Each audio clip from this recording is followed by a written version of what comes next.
আসসালামু আলাইকুম সবাইকে। অপরিণত ভালোবাসা গল্পের 62 নাম্বার পার্ট। তো বেশি কথা না বলে চলুন গল্প শুরু করা যাক। মনোযোগ দিয়ে ল্যাপটপে কাজ করছে শ্রাবণ। নির্বিঘ্ন মনোভাব, তার কোনো রকম অস্থিরতা নেই। অথচ এই নির্বিকার থাকা মানুষটাকে দেখে ধারা ভ্রু কুচকে রইল, মুখ কুচকে চেয়ে রইল শ্রাবণের দিকে। আজব, এই লোক কোনরূপ প্রতিক্রিয়া দেখাচ্ছে না কেন? এই যে ধারা মন খারাপ করে রয়েছে, রাগ করে কথা বলছে না, এসব কি এই লোকটা দেখে না? মনে মনে ভীষণ ক্ষুব্ধ হলো ধারা। সিদ্ধান্ত নিল সত্যি সত্যিই কথা বলবে না। তাই বিছানায় বালিশে হেলান দিয়ে কাজে ব্যস্ত শ্রাবণকে মুখ ভেঙচালো। এরপর ঝট করে গটগট করে হেঁটে বাথরুমে চলে গেল। যাওয়ার সময় ফেস ওয়াশ নিয়ে গেল। এই তো কিছুদিন হলো ফেস ওয়াশটা কিনেছে সে, কারণ সালমা বেগম বলেছেন নিজের যত্ন নিতে, মুখ পরিষ্কার রাখতে, তাহলে ত্বক সুন্দর থাকে। ধারা ভীষণ বাধ্য, তাই সে 3 বেলা করেই মুখ ধোয়। বাথরুমে ঢুকে ঠাস করে দরজা লাগালো ধারা। ঠাস করে হওয়া শব্দটা শুনে শ্রাবণ ল্যাপটপ থেকে চোখ সরালো না, তবে স্ক্রিন চোখে রেখে লুকিয়ে মিটমিট করে হাসলো। বউটা তাহলে রাগ করতেও পারে? নতুন রূপে ধারাকে তো চেনাই যাচ্ছে না। কিন্তু একটু পরেই বাথরুম থেকে ধপাস করে একটা শব্দ হলো, সাথে ভেসে এলো গণবিদারক চিৎকার। শ্রাবণ চকিত নয়নে তাকালো বাথরুমের দরজার দিকে। মস্তিষ্কে অনাকাঙ্ক্ষিত কথাটা হানা দিতেই ল্যাপটপ ফেলে দৌড়ে গেল বাথরুমের কাছে। লাগাতার দরজায় হাত দিয়ে ধাক্কা দিতে দিতে বলল, ধারা কি হয়েছে? পড়ে গিয়েছো? এই মেয়ে, দরজা খুলো। তারা আসলেই পিছলে পড়ে গেছে। মেঝোতে পানি জমে পিচ্ছিল হয়ে গিয়েছিল, সেখানে পা রাখতেই উল্টে পড়ে বেচারি। সাথে সাথে পড়ে গিয়ে বসে পড়ে। কোমরে ভালোই ব্যথা পেয়েছে ধারা। একের পর এক কোফা লাগাই কাঁদতে মন চাইলো তার। এর মধ্যে দরজায় ধাক্কা দিতে থাকা শ্রাবণের কণ্ঠ শুনে আবেগ সামলাতে পারলো না, ঠোঁট উল্টিয়ে শব্দ করে কেঁদেই ফেললো। নাক টানতে টানতে অভিযোগ জানিয়ে বলল, খুলবো না আমি দরজা, কথা বলবো না আপনার সাথে, চলে যান। শ্রাবণ এমনিতেই অস্থির হয়ে পড়েছে। ইতিমধ্যে সে বুঝতে পেরেছে যে তার একমাত্র মুরগির বাচ্চার মতো বউটা বাথরুমে আছাড় খেয়ে পড়ে গিয়েছে এবং বেশ ভালোই ব্যথা পেয়েছে। তাই সে কোনরূপ ঝামেলা বাঁধাতে চাইল না। দরজায় আরো 2বার ধাক্কা দিয়ে মিষ্টি স্বরে বলল, বউ আমার, লক্ষ্মী সোনা বউ, দরজাটা খুলো, কথা বলতে হবে না আমার সাথে, শুধু ভেতরে যেতে দাও। তুমি পড়ে গেলে কিভাবে বলো তো দেখি, দরজা খুলো। নারীরা যত্নে দুর্বল, আবেগের কাঙ্গাল। কেউ একজন নারীকে শক্তভাবে আঘাত করলে অনেক সময় ভেতরকার আত্মসম্মান বোধ আর প্রকৃতিক ক্রোধে সে উঠে পুরুষের মতোই যোদ্ধা। কিন্তু প্রিয় আপন মানুষটার ক্ষেত্রে তারা হয় ভীষণ দুর্বল। বিশেষ করে কেউ যদি যত্ন আদর দেয়, তাতে তারা আরো বেশি গলে গিয়ে হয়ে যায় ভেজা নরম মাটির মতো। তারার ক্ষেত্রেও তাই হলো। শ্রাবণের আদরে ভঙ্গিতে কথা শুনে একদম গলে গেল। কাঁদতে কাঁদতে উঠে দাঁড়ানোর চেষ্টা করলো, কিন্তু পারলো না। বোঝা গেল পাটা মুচকে গেছে। তারার সক্ষমতা ভীষণ শক্তিশালী, কিন্তু এ বাড়িতে আসার পর থেকে আর এই পুরুষটির সান্নিধ্য পাওয়ার পর থেকেই কেন যে ফসফস করে একটুতেই ভেঙে যায় সে নিজেও বুঝে না। এমন ব্যথা তার কাছে ডাল ভাত, তবুও এখন কেন যেন কান্না পেল, চোখ জ্বালা করলো। এটাকে কি বলা যায়? এমন ভাবে অনেকবারই পা মুচকেছে ধারার, তবে এতটা যন্ত্রণা হয়নি। সে উঠে দাঁড়াতে ব্যর্থ হলো বলে মেঝেতেই বসে একটু একটু করে এগিয়ে কোনো মতে বাথরুমের দরজাটা খুলে দিল। দরজা খুলতেই হুড়মুড় করে ভেতরে ঢুকে ধারার নিকটে বসে পড়লো শ্রাবণ। ধারার গাল দুটো নিজের হাতের মুঠোয় বিড়ালের ছানার মতো আদরে ভঙ্গিতে বুলিয়ে ধরলো। চুলে হাত বুলিয়ে সারা শরীরে চোখ বুলালো। অস্থির ভঙ্গিতে জিজ্ঞেস করলো ধারাকে, সোনা, কোথায় ব্যথা পেয়েছো দেখি তো। আবারও একই ফর্মুলা কেটে গেল। এত আদর করে কেউ জিজ্ঞেস করে নাকি? আবেগী হয়ে আরো জোরে কেঁদে ফেললো ধারা। পায়ের দিকে আঙুল তাক করে দেখিয়ে বলল, ডান পা নাড়াতে পারছি না। শ্রাবণের চোখে একরাশ মায়ের ঝলকানি। সে ধারার দিকে কাতর নয়নে তাকিয়ে তার পায়ের দিকে তাকালো। ডান হাতটা এগিয়ে দিয়ে একটু করে ছুঁয়ে দিল জায়গাটা। সাথে সাথে ব্যথা পেল ধারা, আর্তনাদ করে উঠলো। শ্রাবণ চমকে পা থেকে হাত সরিয়ে নিল। ধারার মুখের দিকে অসহায় মুখ করে তাকিয়ে চুমু খেলো মেয়েটার কপালে। ফট করে নির্দ্বিধায় কুলে তুলে নিল তুলোর মতো নরম শরীরটা।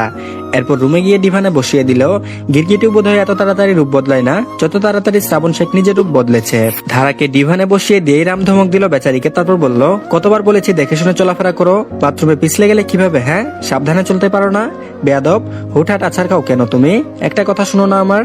ইচ্ছে মতো বকাবকি করতেই ধারার পরনের শাড়িটাও ঠিক করে দিয়ে টাওয়াল দিয়ে হাত মুখ মুছিয়ে দিল শ্রাবণ। ধারা ঠোঁট চেপে গাল ফুলিয়ে তাকিয়ে রইল।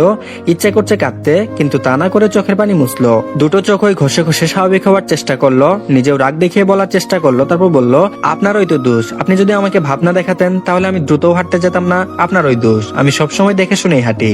আধো আধো সরে হিচকি তুলে কথাগুলো বলল ধারা। তার কথা জড়িয়ে যাচ্ছে, বোঝা গেল কাঁদতে চাইছে, কিন্তু বাইরে থেকে নিজেকে শক্ত রাখার প্রবল চেষ্টা করছে। অথচ ভেতরে ধমকে তীব্রভাবে ভয় পেয়েছে মেয়েটা। ধারাকে এভাবে হিচকি তুলতে দেখে আর নিজেকে সামলাতে পারলো না শ্রাবণ। আবারও চোখের পানি মুছলো। শ্রাবণ দীর্ঘশ্বাস ফেলে ফট করে জড়িয়ে ধরলো ধারাকে। একদম শক্ত করে নিজের সাথে মিশিয়ে নিল। নাক ডুবিয়ে দিল ধারার চুলে। বুক ভরে শ্বাস নিয়ে নেশালো ঘ্রাণটা টেনে নিল নির্বিঘ্নে। দুহাতে পরম আবেগে ধরে থাকলো প্রিয়তমাকে। ধারা প্রথমে চমকে গেল, কিন্তু পরে নিজেও কান্না আটকাতে পারলো না। শ্রাবণকেও জড়িয়ে ধরলো সে। আঁকড়ে ধরলো টি শার্ট। শ্রাবণ সেভাবেই থেকে ধারার মাথায় হাত বুলিয়ে দিয়ে কানের কাছে ফিসফিস করে বলল, সরি, আর বকবো না। তুমি একটু দেখে শুনে চলাফেরা করবে না? এভাবে ওয়াশরুমে পিছলে পড়ে যাওয়া কতটা বিপদ ডেকে আনতে পারে জানো তুমি? পাটা যদি ভেঙে যেত কি হতো? তুমি ব্যথা পেলে, হাত পা ভেঙে বসে থাকলে আমার খুব ভালো লাগবে নাকি? ধারা ওভাবে এভাবেই শ্রাবণের বুকে লেপ্টে থেকে দুদিকে মাথা নেড়ে অস্ফুট স্বরে বলল উহু। শ্রাবণের কণ্ঠ আরো নরম হয়ে এলো, তারপর বলল বকেছি বলে রাগ করেছ?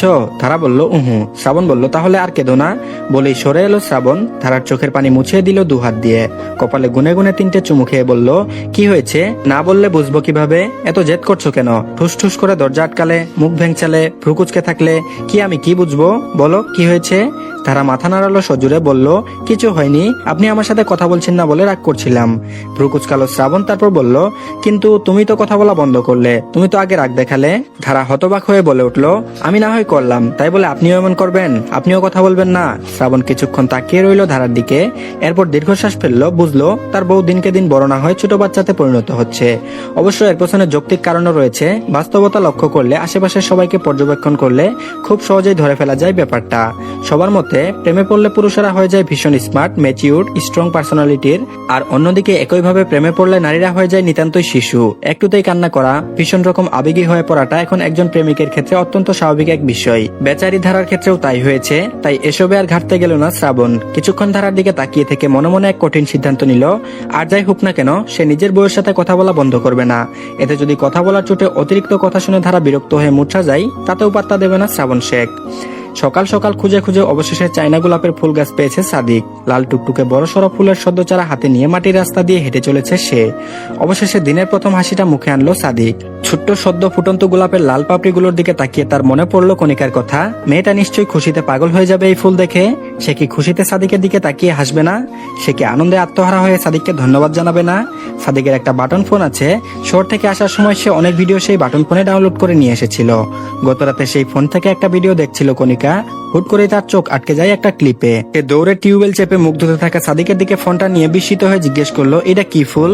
সাদিক গামছা দিয়ে হাত মুখ মুছে তাকালো ভালো করে, এরপর মুখ ভরে হেসে বলল ও মা, তুমি চিনতে পারছো না? এটা তো চায়না গোলাপ, হাইব্রিড। কয়েক বছর আগে আমার ফুফুর বাড়িতে আছিল, পরে কাটতে ফেলছে। কণিকা আর কোনো কথা শুনেনি। সে চকচক করা চোখ নিয়ে তাকিয়ে রইল সেই ছোট্ট স্ক্রিনে। এরপর ভীষণ আদরে ভঙ্গিতে বলল আমি কখনো দেখি নাই, অনেক সুন্দর এটা, কি চমৎকার, এত বড় টকটকে লাল, রক্তের মতো লাগতেছে। এই ফুল কি এখানে পাওয়া যাইব না? শহরেই আছে শুধু? সাদিক চোখে একরাশ কাতরতা নিয়ে কণিকার কৌতূহল আবেগ মন ভরে দেখলো। মেয়েটা তার সাথে আবেগে একদম মিশে গেছে।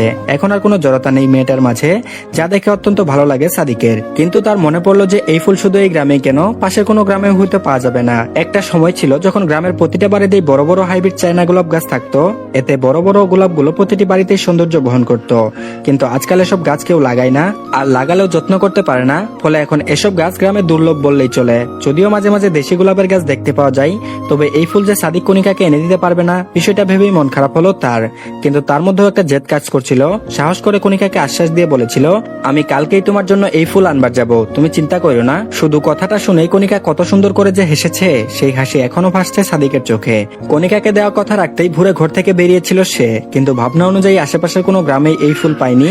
শেষে পাশের গ্রামের বড় বাজারে সে একটা বড়সড় নার্সারি খুঁজে পেল, আর সেখানেই দেখলো একতলা বাড়ির সমান বড় এক চায়না গোলাপের গাছ।